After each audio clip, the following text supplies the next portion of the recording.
सुहानी के ससुराल में ददिया ससुर हरिनारायण, सास ससुर और पति रहते थे। हरिनारायण जी और सुहानी में ज्यादा बातचीत नहीं होती थी, जितना काम उतनी बात। सुहानी के मायके में माता पिता ही थे। दादा दादी का साया तो बचपन में ही उठ गया था। उसे हरिनारायण जी में अपने दादा की छवि दिखाई देती थी। वो उनसे वो प्यार और लगाव चाहती थी, पर यह संभव नहीं था क्योंकि सुहानी से बात ही नहीं करते थे वे। एक दिन लकड़ी की कुर्सी पर बैठे थे दादाजी हरिनारायण।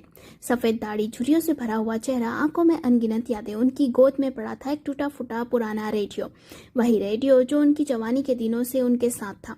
सुहानी रोज देखती थी कि दादाजी उस रेडियो को हाथ में लेकर बटन दबाते। कभी उसमें से आवाज आती तो कभी उसमें से आवाज नहीं आती। फिर भी दादाजी हर रोज उसे ऐसे सहलाते जैसे वो कोई अपना खोया हुआ दोस्त हो। एक शाम सुहानी चाय लेकर आई तो बोली, दादाजी चाय पी लीजिए। हरिनारायण जी ने चाय ली और मन ही मन कहा, ये रेडियो अगर चल जाता तो चाय का स्वाद दुगना हो जाता। जब सावित्री यानी उनकी पत्नी जिंदा थी तो इसी रेडियो पर गाने सुनकर मेरे लिए नाचती थी। अब न सावित्री है न गाने, बस ये खामोशी है। सुहानी ने उनकी बातें सुन ली थी। उसके मन में विचार आया, रेडियो दादाजी के लिए सिर्फ एक मशीन नहीं बल्कि उनकी यादों का खजाना है। तभी वह पूरा दिन उसे लिए साथ घूमते हैं। जब दादाजी उसे टेबल पर रख कर अपने कमरे में सोने चले गए तब उसने चुपचाप रेडियो उठाया और एक पुराने रेडियो को सुधारने वाली दुकान ढूंढने निकल पड़ी। किसी ने बताया कि 1 घंटे की दूरी पर जो पास वाला गाँव है वहाँ दुकान है। तो सुहानी बस से वहां पहुंच गई। उधर दादाजी घर में रेडियो ढूंढ रहे थे। ना मिलने पर उन्होंने घर को सर पर उठा लिया था। 3 घंटे की मशक्कत के बाद रेडियो सही हो पाया और सुहानी रेडियो सुधरा कर घर लौट आई। घर आई तो देखा दादाजी बेहद ही गुस्से में है। उसने डरते हुए वो रेडियो उनके सामने रख दिया और धीरे से बोली, दादाजी देखिए आपकी धरोहर, इसे मैंने सुधरा लिया। दादाजी का चेहरा गुस्से से लाल था और घर के सभी सदस्य और सुहानी डरे हुए थे कि अब दादाजी सुहानी पे गुस्सा करेंगे। अगले ही पल दादाजी ने रेडियो का बटन दबाया।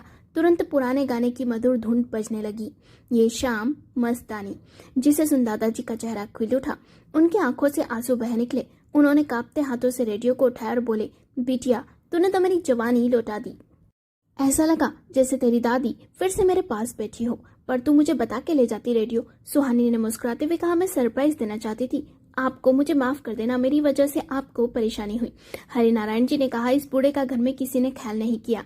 रेडियो तूने सुधरा दिया, तूने सोचा तो सही। यह सुन सुहानी भावुक हो गई और उसने झुककर पैर छुए और कहा, दादाजी आपकी यादें पुरानी कभी नहीं हो सकती। जब तक हम हैं हम उन्हें जिंदा रखेंगे। उस दिन के बाद से हर शाम बरामदे में दादाजी का रेडियो बजता और सुहानी उनके पास बैठकर गाने सुनती।